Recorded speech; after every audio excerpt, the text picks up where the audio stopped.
UPSC की परीक्षा को पास करने के लिए हर एक अभ्यर्थी को एक यूनिक ताना बाना बुनना पड़ता है। कुछ धागे कुछ रंग सही पड़ते हैं तो कुछ गलत भी पड़ जाते हैं, और जिसका ताना बाना यूपीएससी को पसंद आता है वो बन जाता है टॉपर। बनारस के एक लड़के ने यही ताना बाना बुनने की सोची, और क्यों ना सोचे, स्कूल में टॉपर था, आईआईटी बनारस में पढ़ा था, बहुत सी रुचियां थी, संगीत और गिटार भी बजाता था। उसने कहा यूपीएससी क्या बड़ी चीज है। यूपीएससी चीज तो है भाई। 6 साल छकाया और तब जाकर रैंक दिया 118। आज मैं बात कर रहा हूं सिद्धार्थ श्रीवास्तव की।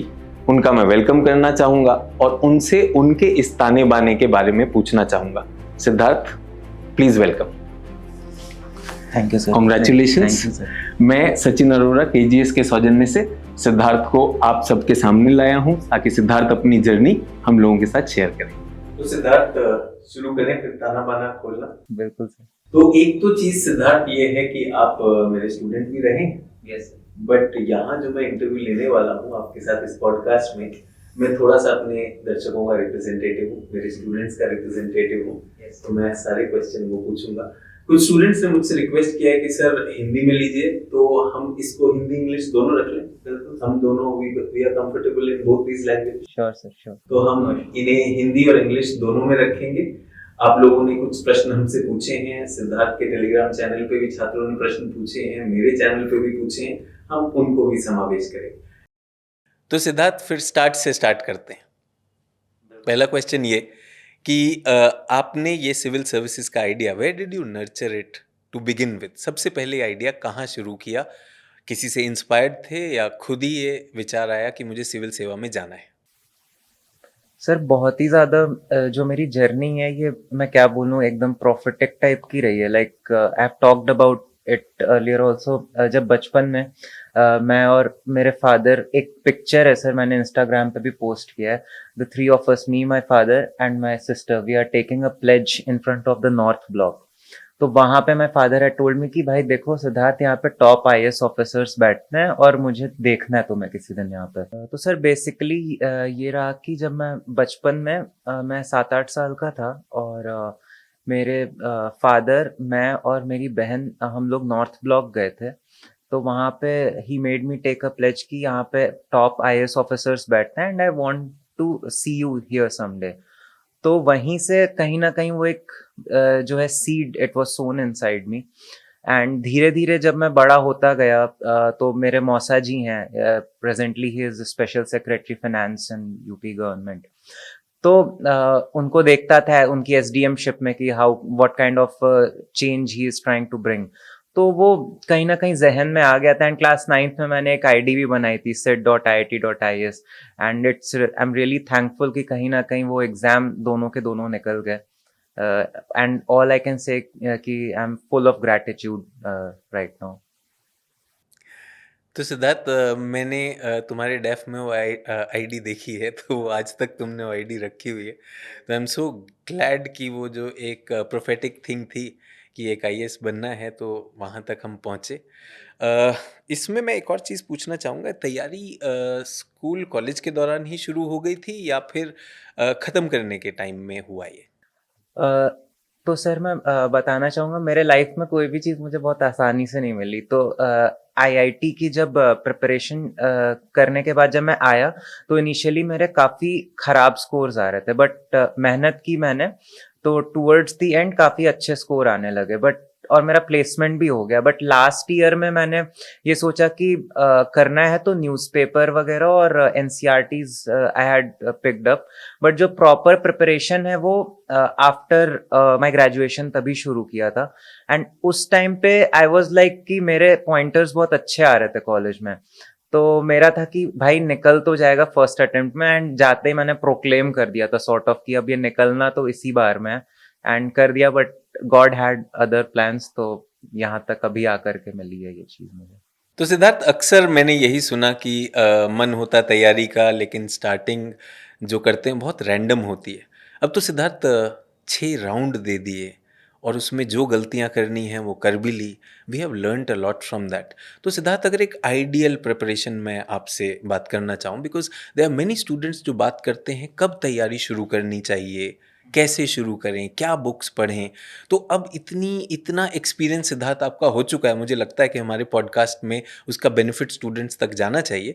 तो आप मुझे एक बताइए कि वैसे तो आइडियल शब्द नहीं है इस परीक्षा की तैयारी के लिए, but if somebody has to start, what time should he start?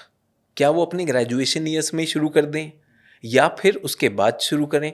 And start करना है तो what should be the approach? I would want you to give us the gist of that, उस सब का सारांश जो आपने अपने सारे अटेम्प्ट्स में निकाला, अगर वो शेयर करेंगे तो it will be very valuable. Sir what I feel is that it's a competition, ठीक है।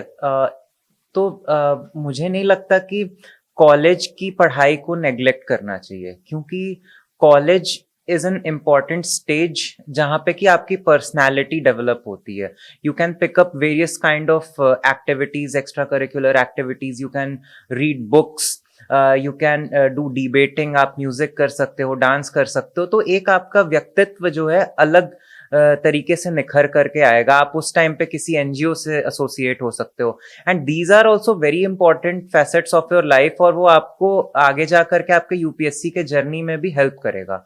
एंड इफ मेरा ये मानना है कि अगर आपको सच में करना ही है, आपको बहुत ज्यादा है ये क्लैरिटी, तो मे बी थोड़ा थोड़ा करते रहें, 1-2 घंटा या फिर हफ्ते में कुछ आवर्स निकाल के पढ़ लें। And may be in the last year, जैसे कि मैंने शुरू किया था, तो एक जो फ्लेवर लेना होता है जिसको कहते हैं कि you start with the newspapers and then जो बेसिक बुक्स हैं एनसीईआरटीज एंड ऑल, तो उससे एक थोड़ा सा सेंसिटाइजेशन आपका होगा कि यार मेरे आसपास हो क्या रहा है।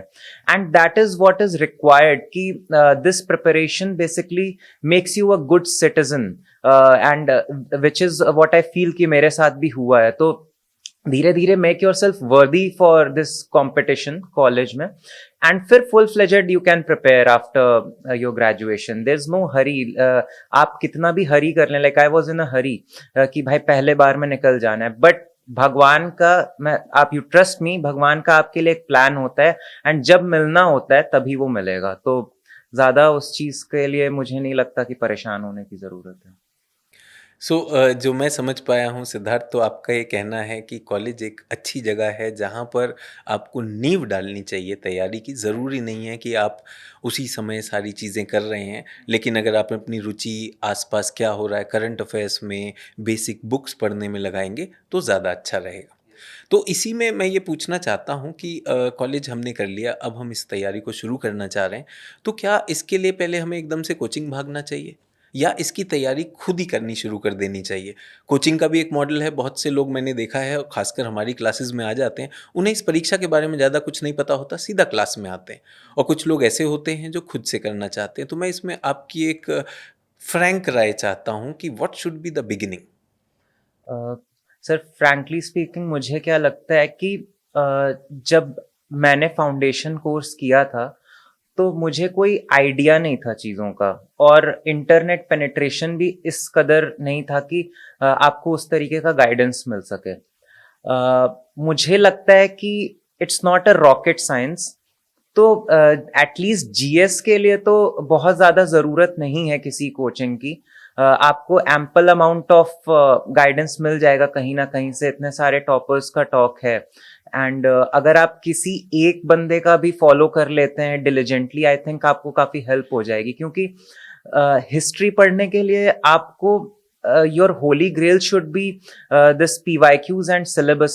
तो उसमें अब आपको कोई हिस्ट्री किस तरीके से पढ़ाएगा? That person can make it interesting for you, but I don't think कि बहुत ज्यादा उसमें he'll be able to tell you something very new. आप अगर बेसिक बुक्स पढ़ लेंगे एंड प्रैक्टिस कर लेंगे तो इट विल बी सफिशिएंट।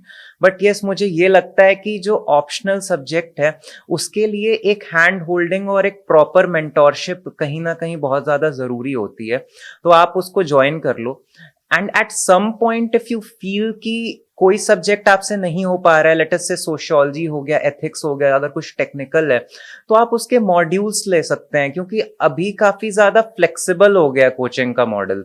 तो you can pick up those particular models, उसको उठा करके you can read them. But हर एक मॉड्यूल के लिए मुझे नहीं लगता कि पूरा एक कोचिंग ही आपको ज्वाइन कर लेना चाहिए, बिकॉज आई फील कि मैंने काफी ज्यादा टाइम भी वेस्ट किया है। जब मैं फाउंडेशन में था, 7-8-9 महीने का जो था, उसमें काफी टाइम भी वेस्ट होता था, and I felt at many times कि छोड़ देना चाहिए, क्या ही जाना है, और काफी क्लासेस छोड़ भी दी थी इनफैक्ट मैंने।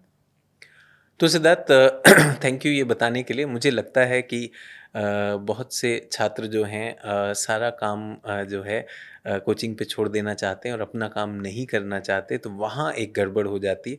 और रही बात आपने जो टॉपर की स्ट्रैटेजी का कहा है, तो मेरे पास एक प्रश्न है, इंटरेस्टिंग प्रश्न है।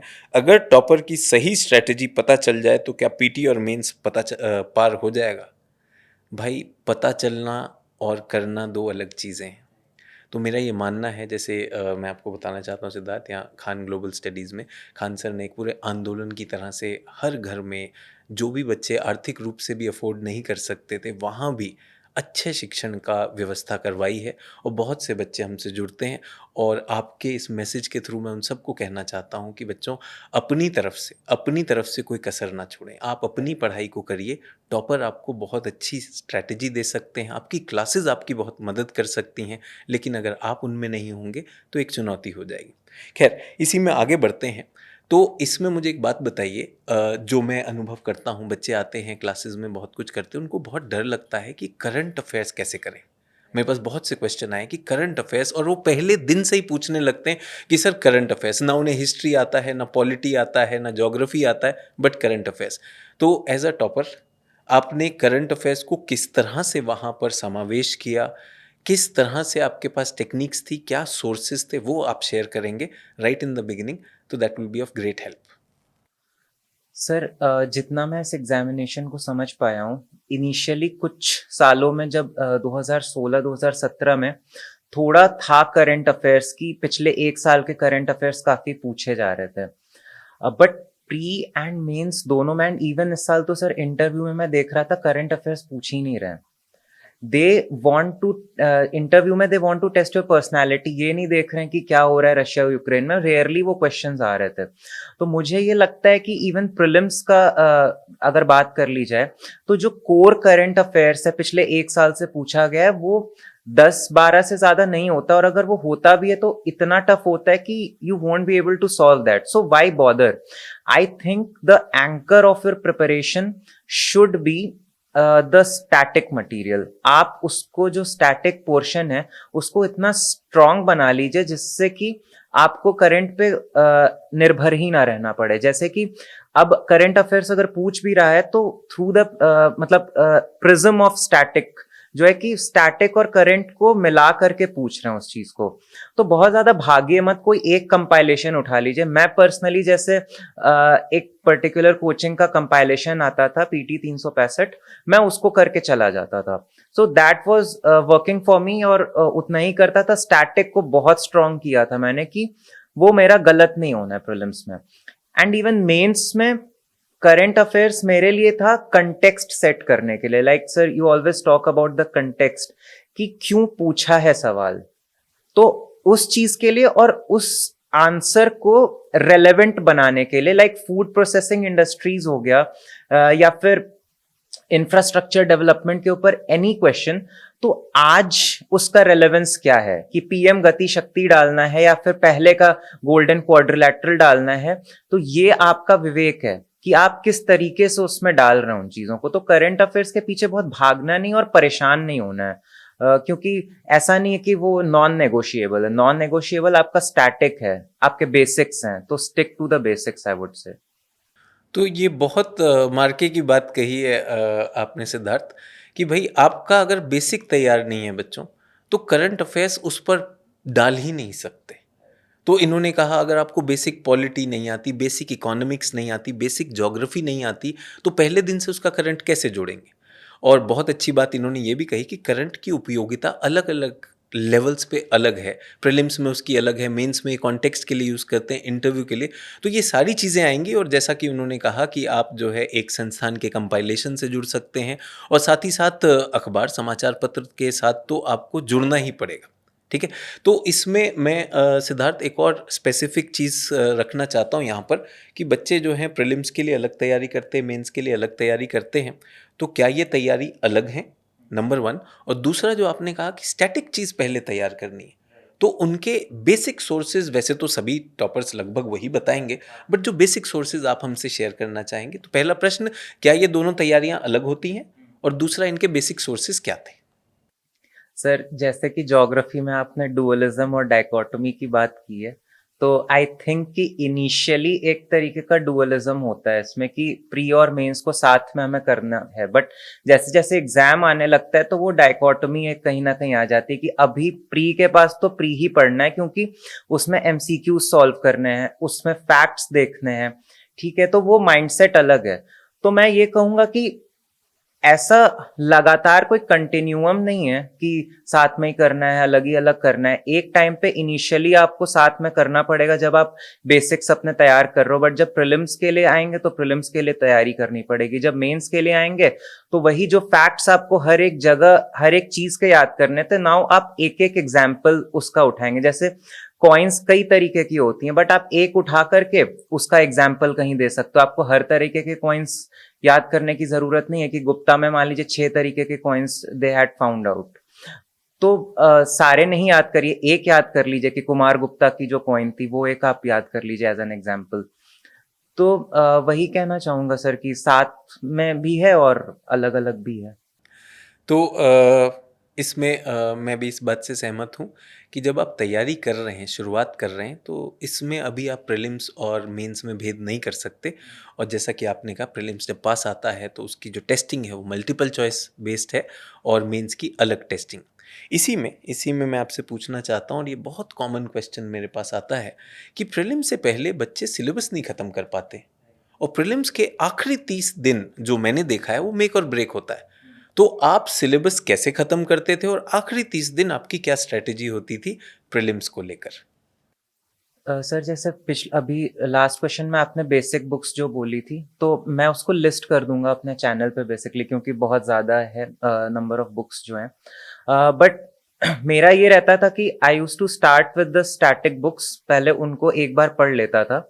एंड मेरे साथ क्या था ना सर कि मैंने प्रीवियस ईयर क्वेश्चंस को देख करके इम्पोर्टेंस देख लिया था कि हर एक सब्जेक्ट में कौन सा सेक्शन ज्यादा इम्पोर्टेंट है।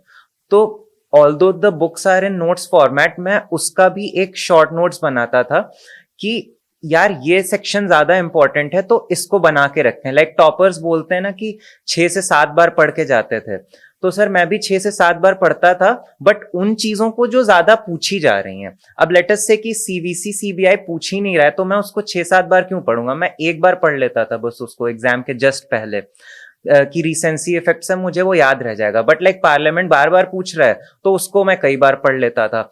तो note making is very important इस चीज में कि जो चीजें आपको नहीं याद रहती हैं उनको आप लिखिए। इट्स नॉट लाइक कि आप समराइज करिए पूरी चीज को। It's not note making is not about summarising, it's about writing what is being asked, and उसमें भी वो सारी चीजें विच यू आर फॉरगेटिंग। ठीक है, तो इस तरीके से you will be able to cover the syllabus before the exam. और आखिरी 30 दिन शुड बी फॉर प्रैक्टिसिंग, मतलब प्रैक्टिस पे तो मेजर एक फोकस रहना ही चाहिए कि हर एक दिन पेपर लगाना है 2 घंटे में, एंड उसको जो है 4 घंटा करीब एनालाइज करना है। लाइक मैं क्या करता था, कॉन्फिडेंट, सेमी कॉन्फिडेंट, एंड जो नहीं आता उसको मार्क करता था, एंड उसमें मैक्सिमाइज करता था कि मेरा कॉन्फिडेंट और सेमी कॉन्फिडेंट में गलती नहीं होनी चाहिए। तो इट वाज अ मतलब एनालिटिकल अप्रोच था पूरा, मतलब स्टैटिस्टिकली सपोर्टेड था कि मुझे पता चल जा रहा है कि मेरा एनवायरनमेंट कमजोर है, कि मेरा इकोनॉमिक्स कमजोर है, तो उस हिसाब से फिर मैं टारगेटेड अप्रोच रखता था उस चीज में। ये एक आपका होना चाहिए, और एंड में इसी तरीके से रिविजन करें, और जो मॉक्स लगाएं उनको भी एंड में 4-5 दिन रखिए कि जो गलतियां की हैं एटलीस्ट उनको रिवाइज कर लीजिए कि एग्जाम में दोबारा वो गलतियां ना हो पाए। तो सिद्धार्थ, इसी को शायद स्मार्ट लर्निंग कहते हैं। तो जैसा कि सिद्धार्थ ने कहा कि ये सारी चीज़ें जो है अपना काम करने से पहले उन्होंने पीवाईक्यू देखा, क्या चीज़ें आती हैं उस पर ज़्यादा ध्यान दिया, अपनी तैयारी में उन्होंने वो चीज़ें अलग निकाल ली। सिद्धार्थ, इसमें आपने एक बहुत इंपॉर्टेंट बात कही, नोट्स बनाने की। और मैं अभी बात कर रहा था, हमारे एमएमपी के स्टूडेंट हैं शिवम। शिवम ने लगभग 50-60 पेज के हर एक उसके नोट्स बना के ख़त्म कर रखे हैं। क्या ये संभव है? और थोड़ा-सा आपके भी टेलीग्राम चैनल पे कुछ बच्चों ने पूछा कि सर ये क्रिस्प नोट कैसे बनाते हैं? बहुत से बच्चे जो बिगिनर्स होते हैं वो लगभग किताब ही छाप देते हैं। तो मैं चाहता हूँ एक अपने क्रिस्प नोट के बारे में ज़रूर बताइए कि आपने कैसे बनाया, और ये पीवाईक्यू का महत्व एक बार फिर थोड़ा-सा डेमोंस्ट्रेट कर देंगे आपने कैसे किया, तो ये बच्चे समझ जाएँगे। बिगिनर्स ना इस पीवाईक्यू को कई बार सुनते हैं लेकिन इस पे काम नहीं करते हैं। तो सर ऐसा है कि प्रीलिम्स के लिए बहुत ज़्यादा ज़रूरत नहीं है आपको कि हर चीज़ का समराइज करके नोट्स बनाएं। जैसे मैंने बताया कि आप एक कुछ वीडियोस देख लीजिए या खुद से एनालाइज कर लीजिए कौन से सेक्शन से ज़्यादा क्वेश्चंस पूछे जा रहे हैं, ठीक है? और उस हिसाब से इंपॉर्टेंस के आधार पे उसका नोट्स आप प्रीलिम्स में बना लीजिए। मेंस में थोड़ा सा डिफरेंस ये है कि आपको जो जो कीवर्ड्स दिए हुए हैं उनके ऊपर आपको पढ़ लेना है। अब आपके ऊपर है कि आप उसका नोट्स बनाते हैं या जो किताबें हैं उसमें ही आप मार्क करके रखते हैं और उस तरीके से अरेंज करते हैं। पर्सनली सर मैं क्या करता था कि जैसे कि मैं बिलीव करता हूं कि एक सोर्स लो और उसको रीअरेंज कर दो। लाइक एंशंट इंडिया का सर मैंने रीअरेंज कर दिया नोट्स, मैंने कुछ नया नहीं किया।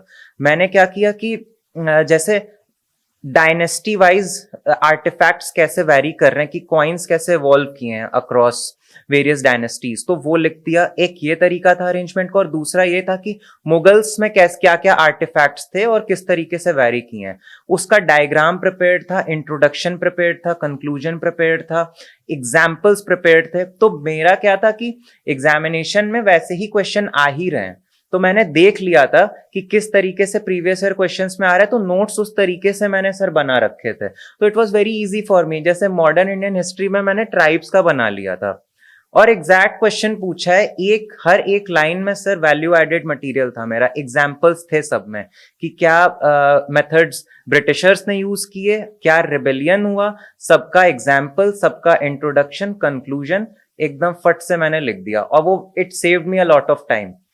तो वो चीज है। तो एक और चीज है सर, मैं नोट्स तो मेरे प्रिपेयर्ड थे हर एक कीवर्ड पे, बट मेरा फोकस बहुत ज्यादा लास्ट मिनट रिवीजन नोट्स पे था।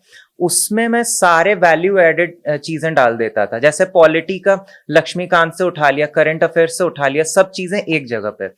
तो इससे क्या होता है कि 6 से 7 बार हम उसको रिवाइज कर पाते हैं और रिटेन रह जाता है। क्योंकि देखिए आप नॉर्मल सेंटेंसेस लिख के क्या करेंगे, आपको एग्जाम्पल्स ही याद होना है कि कंटेंट डिफरेंशिएशन करना है। नॉर्मल जो पूछ रहा है वो तो आप लिखना शुरू ही कर दोगे with proper training, and thankfully sir ने मुझे सिखा दिया था कि कैसे मुझे जो पूछा है वो कैसे लिखना है। बट एक मेरे आंसर को जो स्टैंड आउट कराने के लिए जो कंटेंट था वो मेरे लास्ट मिनट रिवीजन नोट्स में रहता था।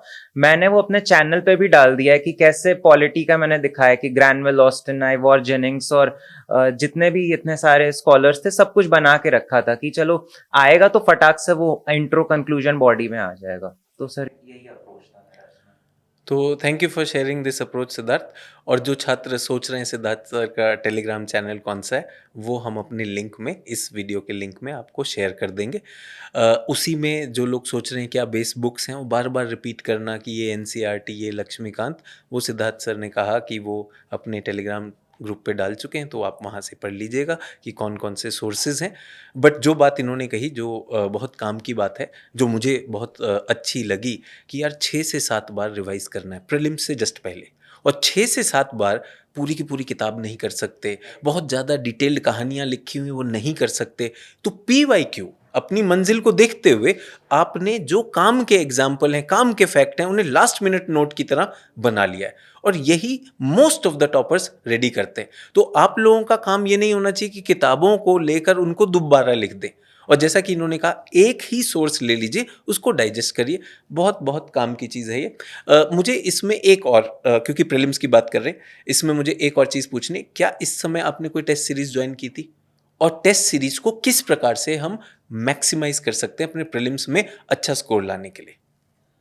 सर टेस्ट सीरीज मतलब अब एवरीवन नोज दिस, तो मुझे उसमें मिन्स करने की जरूरत नहीं है, मार्केट में मिलती है तो मैंने वही उठा करके मैं कर लेता था सर। एक दो इंस्टीट्यूट का, फोटोकॉपी उठा ली हाँ मार्केट में जो होगी। बस बस, और दो दो इंस्टीट्यूट का सर मैक्सिमम उठा करके करीब 50 लगाता था। अब सर इसको यूज करने का दो मुझे लगता है, पहला है कि सिमुलेट करने के लिए कि किस तरीके से उस पर्टिकुलर टाइमिंग में आपको करना है वो, लाइक मैं 3 से 4 राउंड्स में सॉल्व करता था पूरे पेपर को, तो वो एक मेरी प्रैक्टिस हो गई। फिर मैंने एक टर्म कॉइन किया, सैचुरेशन ऑफ सेटिस्फैक्शन, लाइक कि एक particular sweet spot I knew कि 80 से 85 के बीच में रीच करना है तो मेरा मैक्सिमम स्कोर आता है, तो एक वो मेरा उधर से आया। इसके अलावा सर मुझे ये लगता है कि जो मॉक्स हैं उनका यूटिलिटी ये है कि क्योंकि UPSC is asking a bit random questions right now, तो you need to increase your width, ठीक है, तो वो विड्थ बढ़ाने के लिए भी these test series are going to help you a lot. But हाँ, आपको ये भी जानना होगा कि क्योंकि यूपीएससी ने अपना लेवल टफ किया है, तो कोचिंग्स भी रेलेवेंट रहने के लिए basically they will also try to make it more difficult. तो अगर आपका 60-70, सारे बच्चे मेरे से ये कह रहे हैं कि सर 60-70 मार्क्स आ रहे हैं, तो मैं उनको कह रहा हूं कि भयभीत होने की जरूरत नहीं है इसमें। You should just focus on your execution. Execution अगर ऑन पॉइंट है तो यूपीएससी का आपको पेपर देना है ना, कोचिंग का तो देना नहीं है, तो उससे परेशान मत हो बिल्कुल भी। Just focus on what is your work, do your fundamentals right, and I am sure कि आपका हो जाएगा उस दिन जा करके। Just say stay true to yourself and your preparation. तो थैंक यू सिद्धार्थ ये बताने के लिए। बहुत से छात्र मेरे पास भी आते हैं कि सर नंबर नहीं बढ़ रहे हैं, टेस्ट दे रहा हूँ या दे रही हूँ तो डर और लग रहा है। तो निश्चित सी बात है आपके नंबर थोड़े कम आ रहे हैं, विद टाइम वो इम्प्रूव करेंगे। और जैसा सिद्धार्थ ने बहुत राइटली कहा, जो समय आ गया है यूपीएससी बहुत रैंडमनेस ला रही है प्रश्नों में। तो कई प्रश्न ऐसे होते हैं जो आपके एरिया ऑफ प्रिपरेशन के बाहर आ जाते हैं, उनसे डरना नहीं है। तो सिद्धार्थ ने कहा अपनी विड्थ चौड़ाई बढ़ाई है अपनी तैयारी की। How do you do that? जैसे उन्होंने कहा बाजार में 2-3 टेस्ट सीरीज हो गई, हमने उनको सॉल्व कर लिया। आप अपने संस्थान की टेस्ट सीरीज सॉल्व करें, 1-2 और ले लीजिए और उसको प्रैक्टिस मान के चलें। हाँ, ये ज़रूर है, अपनी गलतियों से सीखें और उसे आगे बढ़ाएं। सर इसमें एक चीज ऐड करूंगा, जैसे मान लीजिए जो मैंने स्टैटिस्टिक्स वाली बात की थी इनिशियली कि कैसे आपको अपना वीक और स्ट्रांग एरिया पता चल रहा है। अब लेट अस से कि किसी का इकोनॉमिक्स बहुत वीक है, तो मैं क्या करता था, मेरा इकोनॉमिक्स मुझे स्ट्रांग करना था तो वो सेक्शनल टेस्ट बेसिकली उठा लिया दूसरे इंस्टीट्यूट का, और उसको भी पढ़ करके थोड़ा देख लिया कि भाई चलो इसमें भी थोड़ा विड्थ उससे आ जाता था एंड उससे कंसेप्चुअल क्लैरिटी हो जाती थी, and I would become quite comfortable with that. ये भी एक चीज कर सकते हैं। बिल्कुल करनी चाहिए। एक और जो मेरे पास क्वेरी बहुत से बच्चों की आई, सर जीएस में हम पास हो गए थे लेकिन सीसैट जो है इस बार फेल हो गए। तो ये सीसैट बहुत ज़्यादा चुनौती हो रहा है, कुछ का गणित समस्या बनी हुई है, कुछ की कॉम्प्रीहेंशन समस्या बनी हुई है। तो आप मुझे ये बताइए कि क्या आपको भी ये चुनौतीपूर्ण लगा? आपके मित्रों ने भी एग्ज़ाम दिया होगा, ये सच में हकीकत में बहुत से लोग सीसैट की वजह से भी रुक गए। तो आपकी रणनीति क्या थी? और साथ में मैथ्स और कॉम्प्रीहेंशन का अगर अलग अलग बता देंगे तो that will be of great help. Sir इसमें I am not the right person actually, क्योंकि दोनों चीजें मेरी ठीक ही थी, मतलब ऐसा मुझे बहुत इशू नहीं हुआ। बस ये लास्ट वाला जो अटेम्प्ट था इसमें थोड़ा सा मुझे पसीने छूट गए थे, क्योंकि I never prepared for CSAT actually, to be honest. But अब मैं यही बोलूँगा क्योंकि लास्ट टाइम मैं भुक्तभोगी हूँ, मेरा मेरा भी कुछ ऐसे 85-90 आ रहा होगा, उसके पहले हमेशा 125-130 आया करता था। तो बस ये कहना चाहूंगा कि उसको नेग्लेक्ट ना करें, रोज 2 से 3 घंटा करें। अब मेरे से लोग सोर्सेस पूछते हैं, तो भाई सोर्सेस का क्या है कि आप यूट्यूब पे कोई चैनल उठा लो, ठीक है, उसमें पहले समझो कि क्या पूछ रहा है, कि क्रिटिकली इन्फर का क्या मतलब है, और जो भी कीवर्ड्स हैं उनके बारे में पहले समझ लो कि वो है क्या। और उसके बाद क्या करो कि आप कोचिंग्स के ना लगा करके क्वेश्चंस, ऑफिशियल कीज रहती है ना यूपीएससी की, तो रीडिंग कॉम्प्रिहेंशन में what I used to do कि एग्जामिनर के दिमाग में घुसना है हमें, राइट, कि ये क्रिटिकली इन्फर से actually what does he mean and वो कैसा आंसर दे रहा है, ठीक है। तो देखा, उसके बाद मैच किया, अच्छा ये जो है सी है तो सी क्यों है, तो ये बार बार आपको देखने से समझ आएगा पिछले 10 साल के रीडिंग कॉम्प्रिहेंशंस की एक्चुअली इस कीवर्ड का मतलब क्या है, तो एक एसेंस आ जाएगा एंड उसी को बार बार करते रहिए और उसी को करने से मुझे लगता है मोर और लेस जो क्वेश्चंस आएंगे you will be able to solve. Mathematics का I was always good in mathematics, तो that was not a barrier for me. But पिछली बार परम्यूटेशन कॉम्बिनेशन वगैरह काफी पूछ लिया था, प्रोबेबिलिटी, तो उसमें भूल गया था. कर तो लूंगा बट टाइम लग रहा था मुझे, तो उसका टाइम बाउंड प्रैक्टिस करते रहिए. और अगर कुछ टिप्स एंड ट्रिक्स होती हैं तो वो यूट्यूब के कुछ अच्छे चैनल्स को देख करके यू कैन फॉलो कि जल्दी से वो सॉल्व हो जाए. और फाइंड योर स्वीट स्पॉट की 50 करने से ज्यादा आ रहा है स्कोर, 55 हो पा रहा है, जो भी है, मतलब आई थिंक पहले से तैयारी कर लीजिए, मतलब ये है बेसिकली, डोंट नेग्लेक्ट इट. तो मंत्र ये है कि भाई सीसेट को नेग्लेक्ट ना करें, उसकी रेगुलर तैयारी करें. जैसा कि इन्होंने कहा गणित में अच्छे थे लेकिन गणित की प्रैक्टिस तो चाहिए ना, तो समय बचाना है वहाँ पर और क्वालिफाई ही तो करना है. तो गणित अगर आपका कमज़ोर है तो निश्चित रूप से क्लासेस लीजिए, जो बुक्स हैं बुक्स को कर लीजिए और उसमें प्रैक्टिस करिए. और रही बात कॉम्प्रिहेंशन की, तो बहुत काम की बात कही इन्होंने कि कॉम्प्रिहेंशन में अगर यूपीएससी के पीवाईक्यू देखे जाएं और उन्हीं के सही आंसर यूपीएससी ने क्या दिए, तो उससे यूपीएससी की मांग और एक तरह के प्रश्न पता चलते हैं, वो ज़रूर होने चाहिए. तो इनका ये कहना है कि केवल कहीं से भी कुछ पैसेज ले लिए, वो यूपीएससी का कई बार मॉडल नहीं होता है. तो यूपीएससी के पीवाईक्यू ज़रूर करें. तो सिद्धार्थ, प्रीलिम्स की तो बहुत बात कर ली, अब मेंस की गुत्थी सुलझाते हैं. तुमने 4 मेंस दिए, तो 4 मेंस में क्या स्ट्रेटजी रही? एक तो स्ट्रेटजी एमएमपी थी. एमएमपी में क्या सीखा वो ज़्यादा बढ़िया रहेगा हमारे लिए. मेंस में जीएस और ऑप्शनल दोनों का संतुलन बिठाना है. तो पहले मुझे ये बताइए कि ये ऑप्शनल कब आपने सिलेक्ट किया और ऑप्शनल की तैयारी क्या प्रीलिम्स से पहले ही हो गई थी या उसके बीच में की? सर मैं इसमें ये बताना चाहूंगा कि जो मेरा पहला मेंस था उसमें बेसिकली इशू ये था कि I was not prepared before the prelims. तो 2 क्लासेस लगा ली, एक ज्योग्राफी ऑप्शनल की और एक करंट अफेयर्स की. तो मैनेज करना ही डिफिकल्ट हो जा रहा था, मैं दिन भर क्लासेस ही करता रह जाता था और सेल्फ स्टडी नहीं हो पाती थी. तो मेंस दिया एंड इतना नाइव था कि फिर भी एक्सपेक्ट कर रहा था कि मेरा सिलेक्शन हो जाएगा एंड यूज्ड टू थिंक कि भाई इंडिया का बेस्ट आंसर लिख करके आया हूँ. मतलब I used to be so stupid at that time. फिर सर जो सेकंड मेंस मैंने अपने थर्ड अटेम्प्ट में लिखा, तो मैंने आपके साथ सर आंसर राइटिंग शुरू की. तो ऑब्वियसली सर थोड़ा सा वो आपका ऑनेस्ट वाला जो रहता था, I was so accustom to sugar coating of the comments, but you were brutally honest with me, तो मैं थोड़ा सा हिल गया था. But still I didn't practise enough, answer writing की ही नहीं मैंने. तो वो इट रिफ्लेक्टेड कि मेरा 5-10 मार्क्स और कम ही हो गया था मेंस में. So that was a big issue.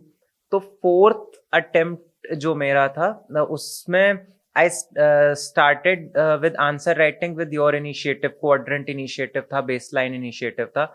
उसमें you gave me an idea कि भाई जो फर्स्ट लाइन होती है क्वेश्चन की वो तो चलो एक कंटेक्स्ट है, बट जो पूछा जा रहा है लाइक डिस्कस, क्रिटिकली एनालाइज, वो आपको बता रहा है कि आपको लिखना क्या है. तो वो एक सेंस आया. फिर मैं सर आपके टेलीग्राम चैनल पे लिख लिख करके भेजता था, तो 1-2 बार मेरे आंसर्स जो है बेस्ट आंसर्स में आए, तो that gave me a lot of impetus कि भाई मैं कर सकता हूँ. बट समहाउ सर प्री नहीं हुआ उस बार. आई वॉज क्वाइट श्योर कि प्री हो जाएगा तो I will be able to sail through, but नहीं हुआ.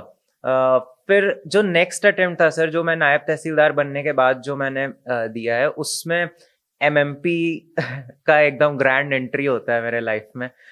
एंड इतना ज्यादा मुझे अब ये समझ आ गया था कि भाई आंसर राइटिंग से ही होगा जो होगा. 70% thing is about answer writing, कि किस तरीके से आप प्रेजेंट कर रहे हो उन चीजों को, उन फैक्ट्स को, कितना ज्यादा आप अप्रिशिएट कर पा रहे हो इस चीज को कि जो पूछा है वही लिखना है, ये नहीं लिखना जो आपको आता है. ये जो सर एसेंस आपने बताया, तो वो उस प्रिंसिपल को फॉलो करते हुए I wrote my mains and thankfully I cleared it. कहीं ना कहीं एस्से की वजह से मैं मात खा गया था पिछली बार, बट जो बची कुची जो भी कसर थी, इस बार I targeted each and every section separately. Essay पे 100% फोकस। GS1 में ऐसा नहीं कि सिर्फ GS1 को पूरे एक पेपर की तरह देखा, उसका ज्योग्राफी, उसका सोशियोलॉजी, उसका हिस्ट्री, हर एक सेक्शन पे मेरा सेपरेट स्ट्रैटेजी था, एंड हर एक चीज के लिए कंटेंट एनरिचमेंट भी सेपरेटली मैंने किया है। और सबसे बढ़िया चीज इसमें ये थी कि पिछली बार MMP में हम लोग दूसरों की कॉपी नहीं देख पाते थे। इस बार आदित्य श्रीवास्तवा की कॉपी देख रहा हूँ, अदिति की देख रहा हूँ, खुशहाली की देख रहा, चंद्रप्रभा, सुरम्या, सबकी कॉपी देख देख करके हम लोग सीख रहे हैं। एक प्रतिस्पर्धा में ही हम लोग जो है निखरता जा रहा है, हमारा जो आंसर राइटिंग एक नेक्स्ट लेवल पे जा रहा है। तो इतना ज्यादा हेल्पफुल हुआ। फिर I also followed that principle आपका सर कि एग्जाम में एंटर करने के पहले 2 आंसर लिख के जाना है। तो ऐसा हो गया कि कुछ पेपर तो मेरे बिफोर टाइम कंप्लीट हो गए, कि मेरा मसल मेमोरी जो इतना स्ट्रांग था मेरे हाथ का कि I used to write like a high speed rail. So that was fantastic. मतलब बहुत ही अहम भूमिका है आंसर राइटिंग की, and if you can get this kind of a mentorship, nothing like that. I truly consider Sachin sir as the reason, because of him only I have learned this art of answer writing, and I'll always be indebted to him. मतलब I don't have words for that, literally. Thank you Siddharth, इतना कुछ बताने के लिए। बहुत से छात्र जो है इस प्रश्न के उत्तर का एक्सपेक्ट कर रहे थे, वेट कर रहे थे, लेकिन आपने MMP के बारे में बताया। ये बच्चे MMP नहीं जानते, एक मास्टर स्ट्रोक प्रोग्राम है जो हम बच्चों के लिए चलाते हैं, जिसमें से इस बार 15 बच्चे पास हुए हैं, आदित्य रैंक 1 और बहुत सारे बच्चे। लेकिन हमारे प्रश्न का उत्तर अभी तक नहीं आया। इसमें एक चीज़ ज़रूर पूछना चाहता हूँ कि मैं अक्सर जाना जाता हूँ कि जब मैं अपने आंसर राइटिंग के प्रोग्राम करता हूँ तो मैं अक्सर बातें साफ़ करता हूँ, और कुछ चीज़ों में बच्चों को रिमार्क में अगर कोई कमी होती है तो छुपाता नहीं हूँ, बता देता हूँ, डांट भी देता हूँ। और थोड़ा सा चलन हो गया था UPSC की टेस्ट सीरीज़ में, मेंस में, कि बच्चों को सब अच्छा अच्छा ही बताना है, और अगर क्लास नोट्स लिख दिए तो वही होगा। तो उसके लिए क्या अलाउड है टीचर को थोड़ा सा आलोचना या कोई कमी निकालना अलाउड है या नहीं है? मतलब इसमें मैं ये कहूंगा कि मैं तो, मेरे अंदर क्षमता थी सुनने की, तो मैं तो सुन लेता था, एंड सर ने मुझे काफी सुनाया भी है, मैं बताऊंगा।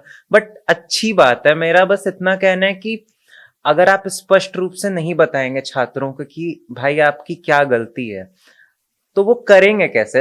इस बार सर ने मुझे एक एसेंस दिया मेरे ज्योग्राफी के answers. I used to think that I am writing a research paper और एनीथिंग लाइक दैट, कि एक लाइन लिखा, ब्रैकेट में थ्योरिस्ट का नाम लिख करके मैं बढ़ जाता था। सर ने मुझे जो डांट लगाई है, बारिश हो रही थी, पेड़ के नीचे खड़ा होकर मैं बस चुपचाप सुन रहा हूँ फोन पे, और but I got that essence. मतलब वो एक चीज है, we can talk about that letter in this podcast, कि वो मेरे लिए काम कर गया। And teachers have the prerogative to say anything to you, because वो अपना तो क्या ही कर रहे हैं ना, मतलब आपके लिए ही बोल रहे हैं। तो I think it's important to call a spade. तो इट्स फाइन विद मी, मेरे लिए तो काम किया सर। थैंक यू सिद्धार्थ, आप ही के लिए नहीं, मेरे ख्याल से बहुत सारे टॉपर्स इस चीज़ को मैंने देखा है कि जो भी लोग इस परीक्षा में पास होते हैं उनका ये मानना है कि शिक्षक जो हमारी हैंड होल्डिंग करते हैं, तो अगर हम में कोई कमी है तो वो नहीं बताएंगे तो कौन बताएगा। तो ये तो हुई बात जो हम बीच में शायद भटक गए। प्रश्न अभी भी मेरा ये था कि क्या आपने तैयारी में ऑप्शनल पहले तैयार किया था या बाद में? तो आपने उसका उत्तर ये दिया, जो बच्चे शायद विषय से हट गए हों, कि वो ऑप्शनल अगर आप पहले तैयार कर लेंगे तो बहुत अच्छा है। प्रीलिम्स और मेंस के बीच में जैसे जैसे हमने यहाँ पर देखा कि सिद्धार्थ ने 2-2 क्लासेस कर ली, तो ये 2-2 क्लासेस बच्चों, आप नंबर ऑफ़ क्लासेस बढ़ाएंगे और खुद से नहीं पढ़ेंगे उस समय, तो बहुत ज़्यादा नुकसान हो जाएगा। तो वो पहले हो जाएं तो बहुत अच्छा है। और आंसर राइटिंग में जैसा इन्होंने कहा कि एक मसल मेमोरी, तो MMP की बहुत सारी बातें हैं जो हम यहाँ नहीं करेंगे, उसमें हम डेली रगड़ा देते हैं, सुबह से शाम तक के टारगेट्स होते हैं इन लोगों के पास, तो उसको हम हटाते हैं। बट मैं एक सजेस्ट करना चाहूँगा कि अपना GS और ऑप्शनल तब तैयार होना चाहिए। अब ऐसे टाइम पर मुझे एक बात बताएं कि आपने जब ऑप्शनल सिलेक्ट किया तो ये ज्योग्राफी ऑप्शनल आपने लिया, बहुत से बच्चे हैं और खासकर जो नॉन इंग्लिश वाले, हिंदी मीडियम वाले हैं, उनको बहुत घबराहट होती है कि ऑप्शनल कैसे सिलेक्ट करें। तो क्योंकि अब ऑप्शनल की बात आ ही गई है, तो ऑप्शनल आपने ज्योग्राफी क्यों लिया, और आपके बहुत से मित्र हैं जिन्होंने अलग अलग ऑप्शनल्स लिए हुए हैं, तो ज्योग्राफी ऑप्शनल में आपकी यात्रा कैसी रही और बाकी ऑप्शनल में सिलेक्ट करते हुए क्या ध्यान रखना चाहिए? सर, जो ज्योग्राफी का सिलेक्शन था वो बेसिकली इस पे था कि मुझे रुचि थी इस सब्जेक्ट में। मेरी मदर ने बीए में जो है ज्योग्राफी उनका मेन सब्जेक्ट था। तो वहीं से कहीं ना कहीं मैं क्विजिंग करता था बचपन से, तो geography used to be my genre. तो इस वजह से ज्योग्राफी मैंने उठा लिया था। और यही एक मेन होना भी चाहिए कि आपके अंदर अगर रुचि नहीं है एक पर्टिकुलर सब्जेक्ट को पढ़ने की, तो यू कांट सस्टेन। क्योंकि ऐसा तो है नहीं कि जरूरी नहीं है कि 1 या 2 अटेम्प्ट में हो जाएगा। मुझे 6 अटेम्प्ट लगे। आई यूज टू लव ज्योग्राफी, तभी मैं उसको मेंटेन करके रख पाया हूँ। तो बेसिक तो ये होना चाहिए, बट हाँ, एक प्रैक्टिकलिटी भी होनी चाहिए कि कहीं पे कुछ मार्क्स किसी पर्टिकुलर सब्जेक्ट में अगर आ रहे हैं तो उसे भी देख लीजिए आप। बट मैं ये कहूंगा कि वो जो मार्क्स है ना, वो परमानेंट नहीं है। 2-3 साल लगातार देगा उस पर्टिकुलर में, फिर उसको डाउन भी कर देते हैं कई बार। तो बेसिक जो वो है, आप अपनी रुचि को देख करके ही ज्योग्राफी ऑप्शनल को देखिए, या किसी भी ऑप्शनल को फॉर दैट मैटर। बाकी मेरा जो प्रिपरेशन का था सर, एक तो फाउंडेशन की क्लास लगाई। उस फाउंडेशन के मतलब बाद जो है कुछ पर्टिकुलर क्लासेस थी कि इसको अपग्रेड कर लेते हैं, जो खामियां हैं उसको पूरा कर लेते हैं। जब वो भी कम नहीं हुआ, तो सर मैं दूसरी जगह चला गया, दूसरे इंस्टीट्यूट में। तो बेसिकली मैंने तो घाट घाट का पानी पिया, और finally I came to Sachin sir, जब मुझे ये समझ आया कि भाई आंसर राइटिंग ही करनी है, सिर्फ और सिर्फ नोट से कुछ नहीं होने वाला। आपका फोकस इस चीज पे होना चाहिए कि आप कोशिश करें कि मैक्सिमम सिलेबस कंप्लीट कर लें, जो कि मैंने जगह जगह घूम घूम करके किया। अब वो जरूरत नहीं है, आपको हर चीज मिल जाएगी कहीं ना कहीं। और फोकस एक आप ऐसे मेंटोर और टीचर पे करिए जो एक सफिशिएंट वे में हर चीज कवर कर दे रहा है। थोड़ी बहुत चीजें तो सबसे छूट जाती हैं, वो आप खुद से कवर कर सकते हैं। बट मेरा ये है कि बहुत ज्यादा भागिए मत इधर उधर, और ज्यादा फोकस अपने आंसर राइटिंग। एक पॉइंट के बाद it's about how you present your answers. तो मेरा जो जर्नी रहा है, एक तो सिलेबस कंप्लीट करने के बारे में था, बट मोस्टली जो एक इंपॉर्टेंट और प्रॉपर जर्नी जिसको मैं मेन मानता हूं, जो मेरे आखिरी के 2 अटेम्प्ट्स में आया, जब मैंने लिटरली सीखा है कि आंसर राइटिंग कैसे करनी है। और ज्योग्राफी में भी people are not getting marks because वो नोट्स पढ़ रहे हैं एंड दे फील लाइक कि ये नोट्स पढ़ करके अगर हम उसको लिख करके आएंगे तो वो मार्क्स आ जाएंगे। बट ऐसा नहीं है, आपसे स्पेसिफिक चीजें पूछी जा रही हैं पेपर में। अगर आप वो नहीं लिख करके आओगे तो आपको कतई किसी सब्जेक्ट में मार्क्स नहीं मिलेंगे। तो irrespective of across the spectrum of all the subjects, तो focus on what is being asked and write it with a bit of content enrichment, I would say. तो मैं फिर इसको अगर मैं जिस्ट देना चाहूँ, तो ऑप्शनल जब आप सिलेक्ट करते हैं अपनी पसंद का करें जिसमें आपकी रुचि हो। और जैसा कि सिद्धार्थ का हुआ कि इतने सारे अटेम्प्ट देने पड़े, क्योंकि उनका उस विषय में पूरा विश्वास था, तो he was able to last. उसे खींचते रहे कि भाई हम कर लेंगे। हाँ, इस दौरान बहुत सी गलतियाँ हुई, जैसे इन्होंने कहा कि एक कोचिंग दूसरी कोचिंग ज्योग्राफी के उन सब ने, और ज्योग्राफी का तो मैं कह सकता हूँ इस तरह से दिल्ली में मार्केट किया गया कि ये नोट्स पढ़ लो इससे हो जाएंगे। ये गलतियाँ सिद्धार्थ बहुत बार कर चुके, इतने ज़्यादा नोट्स भरकर आए थे। और मैं तो एक ही मंत्र पे चलता हूँ, answer writing begins where teacher and notes end. तो वो टीचर और नोट पीछे छूट जाएगा, आंसर आपके अंदर से निकलना है। लगभग 2 साल लगे सिद्धार्थ वो चीज़ हटाने में, क्योंकि वहाँ भी ये जोर दिया जाता है कि हमारे नोट्स रटो तभी पास होंगे। इससे ज्योग्राफी का तो नुकसान हुआ ही हुआ।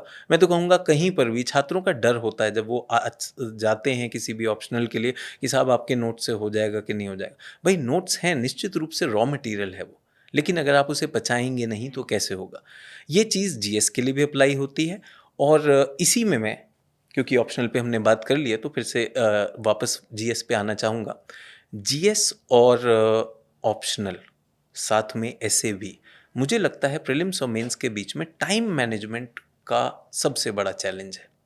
तो ये टाइम मैनेजमेंट, आपने बहुत सारे अटेम्प्ट्स दिए और मेरे ख्याल से एमएमपी जो रहा लास्ट 2 अटेम्प्ट में, उसमें तो हमने आपकी टाइम मैनेजमेंट में बहुत मदद की। तो हम चाहते हैं बच्चे एमएमपी में हैं या नहीं हैं, बट टाइम मैनेजमेंट समझ में आ जाए, किस तरह कितना जीएस को दिया जाए, कितना ऑप्शनल को दिया जाए, ऐसे कैसे किया जाए, तो अभी से इनकी समझ आएगा तो ये इसकी एक्सरसाइज करना शुरू कर देंगे। तो प्लीज़ टाइम मैनेजमेंट पे बताएं आपने कैसे जीएस और ऑप्शनल को बैलेंस किया।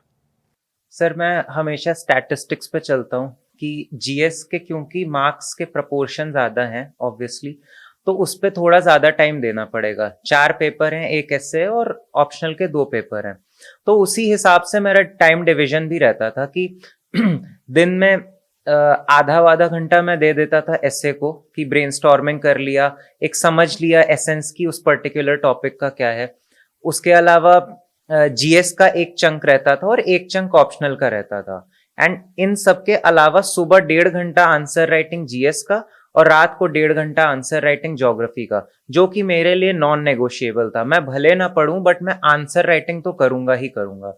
तो यही है कि थोड़ा ज्यादा टाइम जीएस को ऑप्शनल के अपेक्षा देना ही पड़ेगा क्योंकि उसके मार्क्स भी ज्यादा हैं। और मेरा सर फोकस हमेशा ये रहता था कि हर एक चीज पे बैलेंस्ड और इक्वल एम्फेसिस देना है, एंड वो मेरे मार्क्स में भी शो करता है। कहीं पे भी बहुत शूट अप नहीं किया है मेरा। ऑप्शनल में है अच्छा, बट मुझे लगता है कि एक बैलेंस्ड स्कोर है पूरा अक्रॉस द सब्जेक्ट्स, तो वो इसीलिए आ पाया क्योंकि मैंने हर एक चीज पे इक्वल इंपॉर्टेंस दी है। तो हर एक पेपर के हर एक सेक्शन को अच्छे से आप इंपॉर्टेंस दें, बिकॉज यू नेवर नो कि किस सेक्शन से कितना आसान और वैसा सवाल आ जाए कि वर्ल्ड हिस्ट्री आप छोड़ के गए बट बड़ा आसान सवाल आ गया। Now you will regret it ना कि वो 2 सवाल जिसमें मैं 10 नंबर और पा सकता था, वो मैंने छोड़ ही दिया ऑल टुगेदर। तो इस तरीके से we can balance both of them. चलिए, तो एक तो बैलेंसिंग का हुआ, फिर भी टाइम मैनेजमेंट का मैं आपसे फिर पूछना चाहूँगा। एमएमपी में हमारा एक तरह का नारा था, इसको राजनीति से मत लीजिएगा, अब की बार 400 पार। तो 400 पार में जीएस में हमने 400 पार करना था, ये हमारा एमएमपी का नारा था। हम सुबह सुबह उसी पे लग जाया करते थे। और जो इन्होंने कहा कि सुबह 1.5 घंटा आंसर लिखते थे, ये आदित्य, आयुषी, जितने भी लोग थे टॉप रैंकर्स हैं, सभी सुबह सुबह लगते थे। और शाम का भी हमने विशेष रखा था जिसमें हमने ऑप्शनल के भी आंसर्स लिखे। तो ये तो 1.5 घंटा 3 घंटा तो हमने यहाँ पे, अगर मैं आपको उदाहरण दूं कि 3 घंटा तो आपको रखना ही है डेली आंसर राइटिंग के लिए, जिसमें ऑप्शनल हो गया, जीएस हो गया। अब इसकी तैयारी के लिए आपसे प्रैक्टिकली पूछना चाहता हूँ, कितना समय एक दिन में औसत आप जीएस के लिए देते थे इस दौरान, और कितना ऑप्शनल के लिए? वैसे तो आपने कहा अनुपात में रखता हूँ मैं, प्रोपोर्शन में रखता हूँ, बट एक थोड़ा सा, क्योंकि आपने अभी परीक्षा पास की है तो छात्रों को एकदम फर्स्ट हैंड एक्सपीरियंस होगा, प्रैक्टिकली कितना समय रखा आपने? सर 4 घंटे करीब जीएस के मान लीजिए, और 2.5 से 3 घंटे ऑप्शनल का रखता था मैं, बेसिकली इतना। और sir honestly speaking I didn't use to count the hours. मेरे लाइफ के 3 पिलर्स हैं: पढ़ाई करना, एक्सरसाइज करना और खान पान। अब मैं जो नॉन नेगोशिएबल एक्सरसाइज और ये हटा दूं तो मैं उसके अलावा सिर्फ पढ़ाई करता था, लिटरली। तो गिनिए मत पढ़ते रहिए बस दिन भर। और मतलब क्योंकि पूछ रहे हैं सर, तो लगभग यही रहता था कि अकॉर्डिंगली मतलब 4 घंटा जीएस का रहता होगा सर, और 2.5 से 3 घंटा ऑप्शनल को देता था मैं। तो मोटा मोटा मुझे सिद्धार्थ का ये समझ में आ रहा है कि भाई 10 घंटे पढ़ते थे, 10 घंटे अभी तक औसत, ये समझ में आया। और एक और बहुत काम की बात कही इन्होंने कि भाई एक्सरसाइज का शौक था और खाने पीने का शौक है, अपने शौक रखिए। बहुत ज़्यादा चुनौतीपूर्ण समय होता है प्रीलिम्स और मेंस के बीच में। अगर आपकी संगीत में रुचि है तो थोड़ा समय संगीत को भी दे दीजिए, वो आपको एनर्जी देगा, रिचार्ज कर देगा, बिल्कुल ये काम आता है।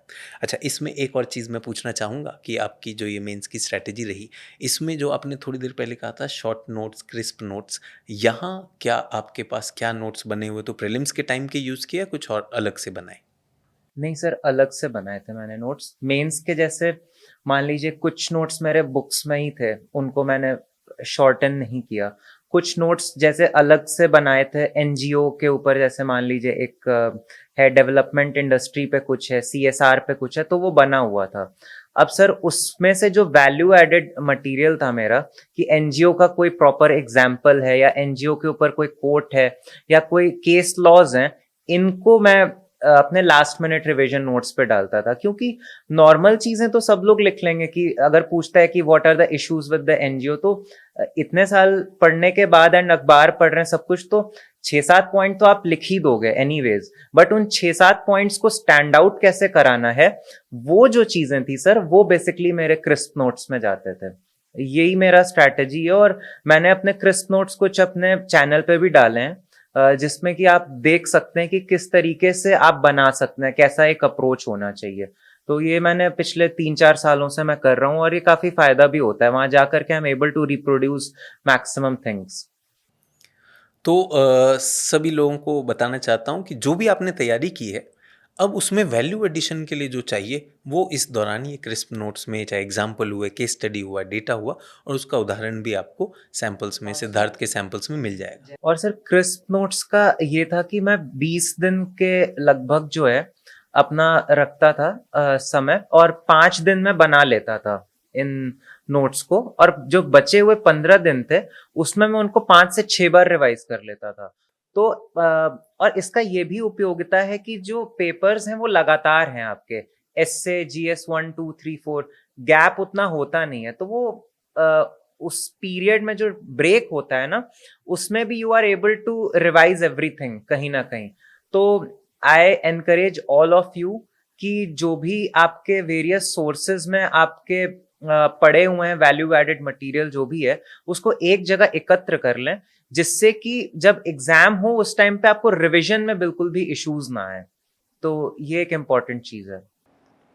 तो ये बात तो बिल्कुल निश्चित है कि आपके जो नोट्स बने हुए हैं ये बहुत काम आने वाले हैं। एग्ज़ाम में गैप भी मिलता है, बिल्कुल सही कह रहे हैं। इसमें दो चीज़ों पे मैं आपसे बात और करना चाहूँगा, क्योंकि हम जीएस की बात कर रहे हैं।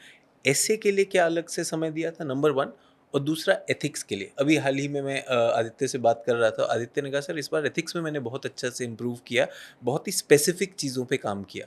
तो एसे और एथिक्स को आपने कैसे तैयार किया? सर एसे और एथिक्स को मैंने साथ में तैयार किया था, क्योंकि एसे जो है वो फिलोसॉफिकल ही पूछ रहे हैं आजकल। तो एथिक्स में हम काफी सारे फिलोसोफर्स के बारे में पढ़ते हैं, बहुत सारे एग्जाम्पल्स के बारे में पढ़ते हैं, तो दोनों का साथ में प्रिपरेशन किया था। बट हाँ, एसे पे ये फोकस ज्यादा था मेरा कि जो टॉपिक है वो एग्जैक्टली उसकी मीनिंग मुझे समझ आ रही है कि नहीं। तो उसके लिए रोज मैं एक पर्टिकुलर टॉपिक को देखता था और कोशिश करता था ब्रेनस्टॉर्मिंग करने की कि इसमें क्या क्या लिखा जा सकता है, और एक कहीं ना कहीं ओरिजिनलिटी का जो एलिमेंट है उसको इंट्रोड्यूस करने की कोशिश करता था। एथिक्स का सर बेसिकली मेरा ये था कि ethics is not just about morals, attitude, values, behaviour. इसके बियॉन्ड एक मैंने अपना होराइजन एक्सटेंड किया कि ये GS 1 2 3 4 across all papers, even geography के जो कंसेप्ट्स हैं मैं वो भी ले आता था यहाँ पे। मैं इसको मल्टी डायमेंशनल बनाता था कि एथिक्स जो हमारे लाइफ की है, कोई एक पर्टिकुलर इंटेग्रिटी की वैल्यू है, क्या वो सिर्फ सीमित है हमारे पर्सनल लाइफ में? नहीं, पॉलिटिक्स में इंटीग्रिटी दिखानी है, एडमिनिस्ट्रेशन में दिखानी है, as a citizen of India दिखानी है, एज अ सेलिब्रिटी आपको दिखानी है। तो सर मेरे जो आंसर्स थे वो बहुत वाइड एंगल्ड रहते थे कि हर एक चीज को छूते हुए I had made examples multiple dimensions में, एंशिएंट हिस्ट्री के, मॉडर्न इंडियन हिस्ट्री के, कंटेम्प्रेरी, ये सारे डिमेंशंस मैंने चैनल पे भी शेयर कर दिया है अपना एग्जाम्पल। और उसके अलावा मैंने डायग्राम्स की एक कॉपी बना ली थी एथिक्स की भी, कि वो भी सारे डायग्राम्स प्रिपेयर्ड थे, उसको प्रैक्टिस करके रहता था, और जहां जरूरत होती थी वहां पे मैं उसको डाल करके एक अपने आंसर को स्टैंड आउट करने की कोशिश करता था और मोनोटोनी को ब्रेक करने की कोशिश करता था थ्रू आउट माई पेपर। तो एसे और एथिक्स में आपने बहुत क्रिएटिविटी और इंटरलिंकिंग की। एक चीज़ मुझे सिद्धार्थ के आंसर में बहुत वैलिड लगी कि एसे में आपको प्रश्न समझ आना बहुत ज़रूरी है। और मैं, सिद्धार्थ आपको याद होगा, एमएमपी में हमारे पास 30 बच्चे थे जिनमें 25 को तो इंटरव्यू कॉल आया। एक हमने ऐसे दिया था, लगभग 90% लोगों ने गलत आंसर लिखा। मैंने सबको फ़ोन करके कहा भाई ये क्या कर रहे हो, टॉपिक क्या पूछ रहा हूँ, लिख क्या रहे हो। तो ये ऐसे में ये हो जाना बहुत नॉर्मल है। अपना टॉपिक ज़रूर देखें, तो उसके लिए प्रैक्टिस भी होती है। इसी पर मैं आपसे एक सवाल पूछना चाहता हूँ। बहुत जायज़ सा सवाल आया मुझे छात्रों का, कि सर तैयारी में कभी हाई होता है, कभी लो होता है, मेंस में तो बहुत ज़्यादा होता है। तो तैयारी की निरंतरता कैसे मेंटेन करें, हाउ टू मेंटेन दैट? जैसे एमएमपी प्रोग्राम था वो तो उसने आपका मेंटेन ही कर दिया, वो भी अगर आप शेयर कर लेंगे कि किस तरह से मेंटेन किया, तो ये जो 3 महीने हैं इसमें अप्स एंड डाउन्स को कंट्रोल करने के लिए क्या स्ट्रक्चर्ड वे हो सकता है, इस निरंतरता के लिए कुछ बताएं। सर हम लोग का तो काफी अच्छा था कि रोज हम लोग आंसर्स लिख रहे थे, तो एक उसी दिन का देखते थे और we were looking forward to the feedback. तो ये एक था कि भाई फीडबैक देखा देखा और एक इम्पेटस मिलता था कि अब इस फीडबैक पे काम करके नेक्स्ट डे किस तरीके से हम इसको और ज्यादा अच्छा बनाएं। तो एक वो अंदर से इंसेंटिवाइज हो रहे थे हम लोग कि कई बार तो डांट पड़ जाती थी, कई बार एक बड़ा पॉजिटिव आता था कि यार see you are writing so good, ठीक है। तो उस वजह से एक एस्पिरेशन डेली बेसिस पे बनी रहती थी। तो कहीं ना कहीं आप लोग भी एक ग्रुप बना सकते हैं, एक ग्रुप डायनेमिक्स अच्छा हो सकता है जिसमें कि आप लोग एक दूसरे को देखते देखते जो है आपका उत्थान हो जाएगा। ये मेरे साथ सर जेई के प्रिपरेशन में भी हुआ। 5 दोस्त थे, 4 का आईआईटी निकल गया। तो मतलब ये एक पॉजिटिव जो ग्रुप का इफेक्ट रहता है, that is very much important. आप एक दूसरे की कॉपीज को एवेलुएट कर लीजिए। अगर if you are not lucky enough to have a mentor like I had, तो that is also very important I guess.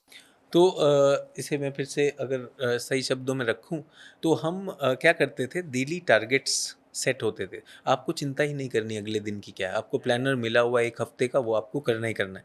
तो मेरा ये मानना है कि मोटिवेशन कई बार अप और डाउन होगी, इसको अगर आपको किसी चीज़ से कॉम्प्लीमेंट करना है वो है डिसिप्लिन। अगर डिसिप्लिन डाल देंगे, एक प्लानर बना हुआ है, तो आपका डाउन जाना कम हो जाएगा। खैर ये सारी चीज़ें तो हम और भी बहुत लंबा ये पॉडकास्ट कर सकते हैं, लेकिन कहीं तो हमें भी लाइन खींचनी होगी। तो उत्तर लेखन पे अभी इससे ज़्यादा नहीं बात करेंगे, फिर कभी किसी और मंच पे हम उत्तर लेखन पे एक विशेष सेशन कर लेंगे। अभी मैं परीक्षा के आखिरी चरण पे जाना चाहता हूँ।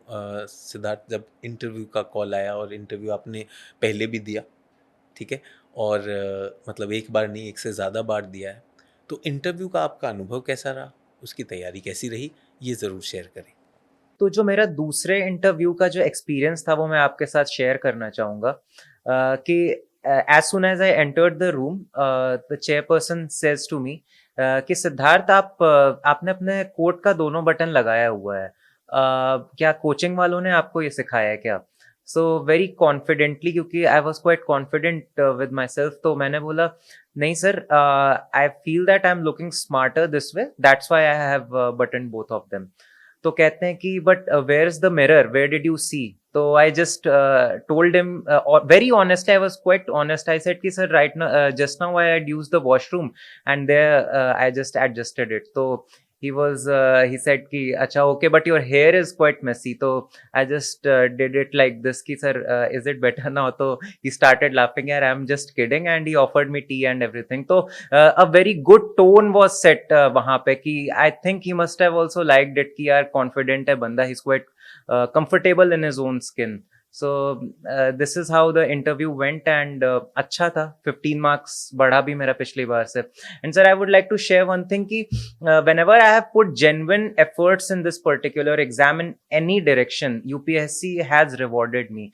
So this is what I feel is कि कहीं ना कहीं एक इंटेग्रिटी और एथिक्स है इस पर्टिकुलर एग्जाम में कि if you are true to your preparation, you are trying it honestly in the right direction, UPSC is definitely going to reward you for that। बिल्कुल सिद्धार्थ, इससे मैं 100% अग्री करता हूँ, सहमत हूँ। आप लोगों ने भी अभी सिद्धार्थ को सुना कि किस तरह से यूपीएससी के चेयरमैन ने भी कहा कि क्या ये कोचिंग वालों ने सिखाया है। तो कुछ चीज़ों में आप अगर अपनी ओरिजिनलिटी, अपना व्यक्तित्व रखते हैं, अपने उत्तर में भी और अपने इंटरव्यू में भी, दैट इज़ रियली वैल्यूड, खूब अच्छे मार्क्स आते हैं। सिद्धार्थ, छठा अटैम्प्ट था, लास्ट अटैम्प्ट था, मुझे याद है, और ख़ासकर वो जो पाँचवा, जब आपने इंटरव्यू 5वें अटैम्प्ट में दिया था, आपकी दादी जी के देहांत के बाद मेरी बात हुई थी। तो मैं बहुत ज़्यादा यूपीएससी से कभी भी निराश तो नहीं होता हूँ, लेकिन आपके केस में मैं उस बार बहुत निराश था, और मैंने आपसे कहा था कि यार अब की बार नहीं हुआ ना, तो यार ये परीक्षा शायद यूपीएससी डजंट डिज़र्व अस, हम उससे बेहतर हैं। तो मैं ये चाहता हूँ आपसे पूछना कि बहुत से छात्र ऐसे तैयारी करते हैं और किन्हीं कारणों से पास नहीं होते हैं, तो क्या is it the end of the world?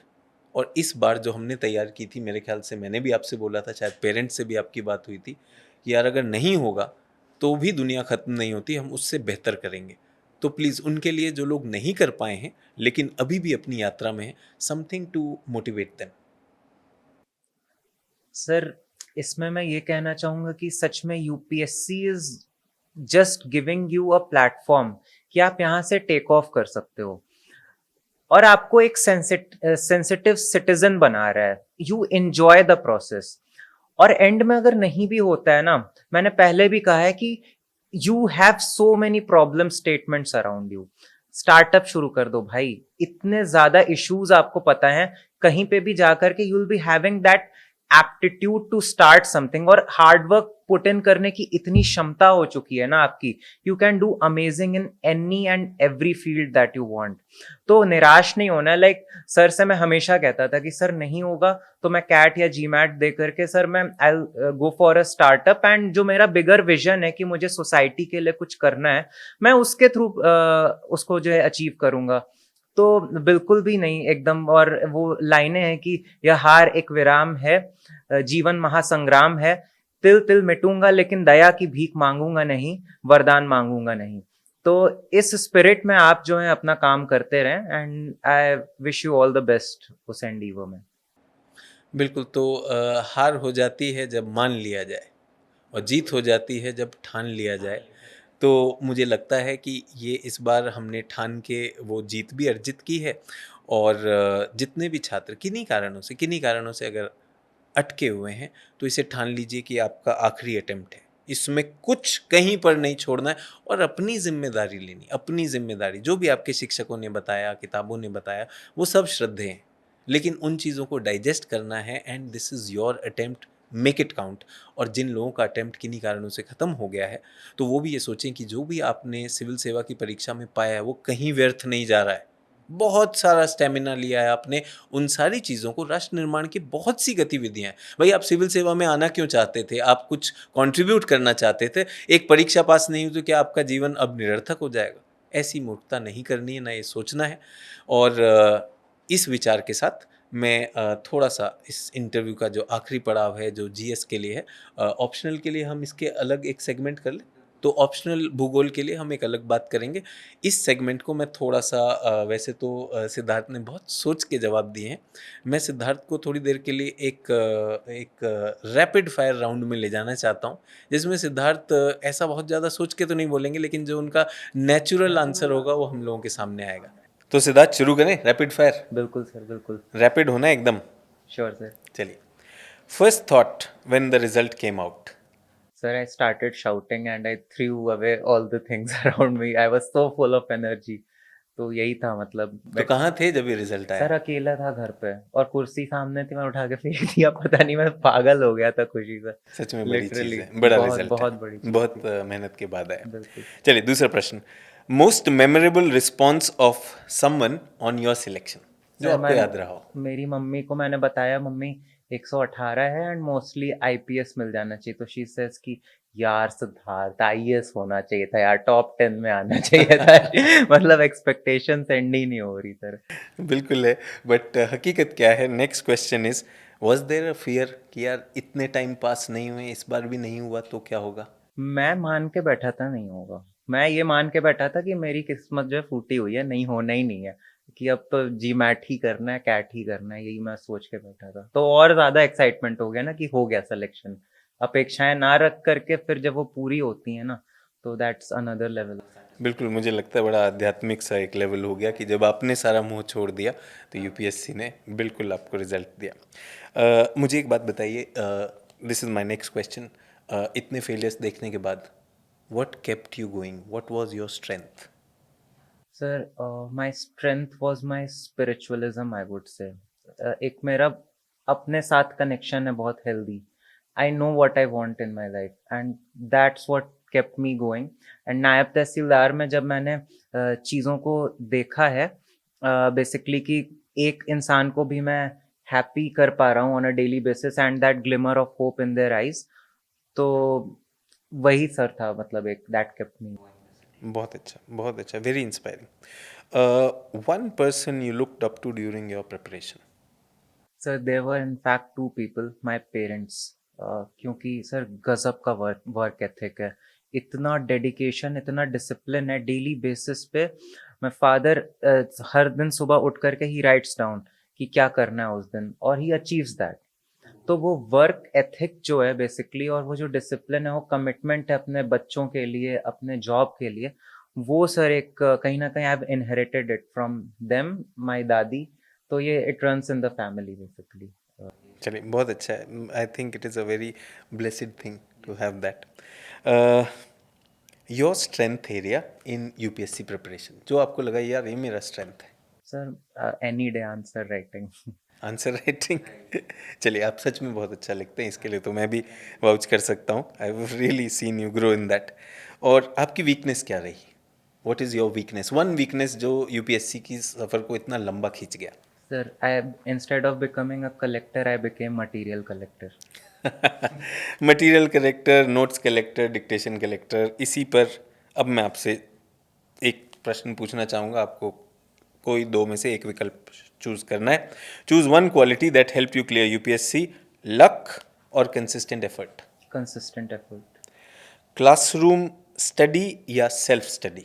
Sir self study certainly. Books, notes, PDF and class dictation वाले नोट्स या self made notes and answers? Sir self made, any day, any day. वो जो सर आप बोल रहे थे ना, raw को प्रोसेस करके एक वो करना है sir, that work for me literally. Test series या master stroke mentor? MMP obviously. चलिए, most unpredictable part of this exam? Sir अभी तो इट्स द प्रीलिम्स। प्रीलिम्स, निश्चित रूप से प्रीलिम्स बहुत ज़्यादा अनप्रिडिक्टेबल हो गया बच्चों। जो लोग पास भी हो जाते हैं वो भी एक चुनौती है, तो उसके लिए बढ़िया तैयारी करिए। Tell me one thing, interview is a introspective process, तो एक क्वेश्चन मेरा ये है, what did you discover about yourself during your interview preparation? Sir I discovered this thing कि I genuinely feel for the people. I like to tell कि जब मैं अभी भी सोचता हूँ, आई रिमेंबर दैट डे, एक बार वहाँ पे सीपी पे मैं गया था, Connaught place, and Indian flag को देख रहा था। I started crying, I don't know why, that's a spiritual connect. तो मुझे ये फील होता है कि जेन्युइन है वो। मैं शब्दों में बयान नहीं कर पाऊंगा, हो सकता है कई लोगों को झूठ भी लगे ये बात, लग भी सकती है, and I don't care, but that's what I feel. नहीं, I totally connect with it. और हाँ, निश्चित रूप से ये महसूस की जाती है, शब्दों में नहीं कह सकते, सिर्फ कहने के लिए नहीं कह रहे हैं आप। इसी पर मेरा आखिरी सवाल कि वो एक चीज़ जो आप भारतीय प्रशासन में लाना चाहेंगे, what is that one thing that you will bring to Indian administration? Sir मुझे ये लगता है कि अगर किसी भी एक्टिविटी को सेल्फ सस्टेनेबल बनाना है, तो जो लोग हैं ना, they have to become the stakeholders. कहीं ना कहीं लोगों के बीच जागरूकता बढ़ती जा रही है, बट वो दे डोंट थिंक कि the onus is on them. वो हमेशा ये सोचते हैं कि गवर्नमेंट करेगी, गवर्नमेंट करेगी। तो मैं ये करना चाहता हूँ कि लोग आए साथ में, एक कम्युनिटी पुलिसिंग हो, एक कम्युनिटी डेवलपमेंट हो। जब ये हो पाएगा, तो इस चीज के लिए मैं लोगों को एक इंस्पायर करना चाहता हूँ, एंड उनके साथ मिल करके काम करना चाहता हूँ basically. I think that is a beautiful idea, deepening of democracy, a more participative one. तो सिद्धार्थ, बहुत बहुत शुक्रिया केजीएस के इस मंच पे आकर अपने विचारों को साझा करने के लिए। ये जो ताना बाना आपने अपना शेयर किया, it was a pleasure talking to you. Sir the pleasure was all mine. बिल्कुल बिल्कुल। इसमें मैं चाहता हूँ कि हम एक लास्ट मैसेज जो आप हमारे सुनने वाले लोगों के लिए, दर्शकों के लिए देना चाहेंगे, तो प्लीज़। फर्स्ट ऑफ ऑल मैं बहुत ज़्यादा हृदय से आभार व्यक्त करना चाहूँगा केजीएस को और सचिन सर को कि उन्होंने मुझे ये मौका दिया कि मैं यहाँ पर आकर के अपने जर्नी को शेयर कर सकूँ आप सभी के साथ। मैं बस ये कहना चाहूँगा कि मुझे 6 अटेम्प्ट्स लग गए इस एग्जामिनेशन में। इसको देख करके आपको ये लग सकता है कि ये बहुत ज़्यादा डिफ़िकल्ट प्रोसेस है, बट सच बोलूँगा कि ये जो हुआ है मेरे साथ, ये मेरी अपनी गलतियों की वजह से हुआ है। मैंने उन गलतियों को धीरे धीरे पहचाना, उस पर वर्क किया, और फिर उसके बाद मैंने इसको क्रैक किया। बट ऐसा नहीं है कि आप पहले अटेम्प्ट में क्रैक नहीं कर सकते हैं। आप मेरी गलतियों से सीखिए। आप तमाम लोग जिन्होंने तीसरे, चौथे, पांचवें या छठे अटेम्प्ट में किया है, उनकी गलतियों से सीखें और हतोत्साहित बिल्कुल भी ना हो। अगर मैं कर सकता हूं तो आप भी कर सकते हैं। मैं भी कल वहीं पे बैठा हुआ था आपके साथ और हमेशा सोचा करता था कि क्या कभी ऐसा हो सकता है, बट ये हुआ। सपने सच होते हैं और आपके भी होंगे। So just stay there and have a lot of faith in yourself, in your God, in your parents, और आगे बढ़ते रहिए, हार नहीं मानना है. Thank you so much. तो आशा है आपको आज सिद्धार्थ से मेरी ये बात इस पॉडकास्ट में बहुत सारी चीज़ें समझने को मिली, जानने को मिली। और केजीएस जो अपनी पूरी कोशिश में कि आप लोगों तक परीक्षा से जुड़ी और परीक्षा के बाहर के सारे पहलू आप तक लेकर आए, तो इस सीरीज़ को आप तक और भी आगे लाते रहेंगे। हमारे साथ और भी जिन छात्रों ने इस लक्ष्य को अर्जित किया है, उनसे चर्चाएं होती रहेंगी। आपसे फिर मुलाकात होगी। बहुत बहुत धन्यवाद। जय हिंद।